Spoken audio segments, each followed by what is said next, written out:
ችግር የለም። እስኪ እንዴት ነው አባታችን? ኑሯችን ያው የምታዩት ነው አይደል?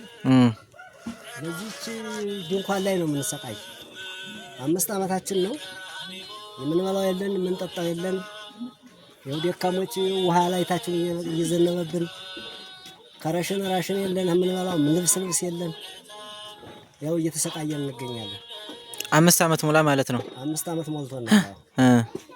በዚያ ላይ ምንም የምናገኘው ነገር የለም። ይኸው ለ5 ዓመት ሄድ እንኳን ተሰጠና እንዴ በስብሷ ላይቱ ላይ እየተቀደደ ነው ያለው። ምንም የምናገኘው ነገር የለም። ስለዚህ ያው በ2 ወር በ3 ወር 15 ኪሎ ሆላ አንድ ሰው ይሰጣል። ያነውም ደግሞ 5 ዓመት ወቅቱ ያለፈበት ምግብ አይሆን ወይ ምን አይሆን ያው የቸገረው ሰው ያለው እንቀበላለን። የባሰ ለበሽታ ነው የሆነው። ወቅቱም አልፏል። ፍሮማ ያለው ለልጆች መሸንጋያ ይሆን እየተሰቃየን ነው የምንገኘው። እና ትክክለኛ ለኛ ቢያስብልን የበላይ አካልና መንግስት ቢደርስልን ጥሩ ነው። እና ያው አርሻለሁ የሚረዳችሁም አካል ካለ በግለሰብም ይሄን አስተላልፈን እንዲረዳችሁ ይደረጋል።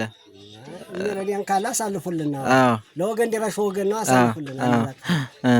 ወይ ክረምት እንግዲህ ያው ወባ በስተኮ ያለ ሐኪም የለን። ሄደን ሐኪም ቤት አንታከም ገንዘብ የለን። 10 ሺህ ብር ወይም 11 ሺህ ብር ከፈሉ እንባላለን። 10 ሺህ ብር ቀርቶ ለልጆች መሸንጋ የሌለን ሰዎች ያው እየሞቱ እየቀበርን እንገኛለን።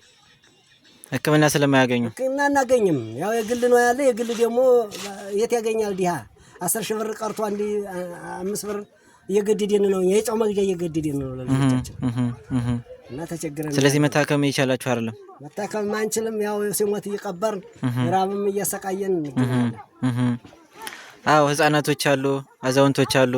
አዛውንቶች መንቀሳቀሱ አሉ። ህፃናቶች እንጀራ የሚሉ አሉ። እና ያው እየተቸገርን እናቶች እንጀራ አንጡ ይሏቸዋል። እናቶች የሚያደርሱበት እየቸገራቸው ያው ሲያለቅሱ ይውላሉ። እና ቸግሮናል። በተለይ አሁን በሕክምናና በምግብ እንደገና ደግሞ በመኖሪያ ቤት ላይ ሸራ ያው አሁን ያፈሳል። ውስጡን ውሃ ነው፣ ያውን ፀሐይ ነው። ያው እንደዚያ ብለን እየተሰቃየን ነው። እና ደረሱልን፣ ለወገን ደራሽ ወገን ነው አሳውቁልን ነው። እሺ ይሄን አይተው እስኪ የሚረዱ ወገኖች ካሉ ስልክ ቁጥር ካሉት እዚሁ መናገር ይችላሉ፣ ወይም አካውንት አለኝ።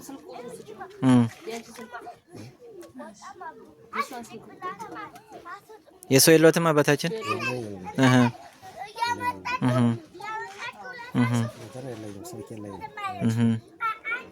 እሺ አባታችን። እሺ በሽተኛ ነው የሚገኝ። ቆሞ የሚሄድስ ባይሆን ይላወሳል። ቆሞ የማይሄድ እንደዚህ ወዲያ የማይል ቤተሰብም ችግር ሆኖ እነሱም ሳይጠቀሙ ቤተሰብም እየተቸገረ ረሃብ ክፉ ነው። በረሃብና በስቃይ እየተሰቃየን እንገኛለን። 5 ዓመት የኖረህን እንግዲህ 15 ኪሎ ህል እንግዲህ 9 ቤተሰብ 10 ቤተሰብ ላለው ሰው ምን እንዴት ይሆናል?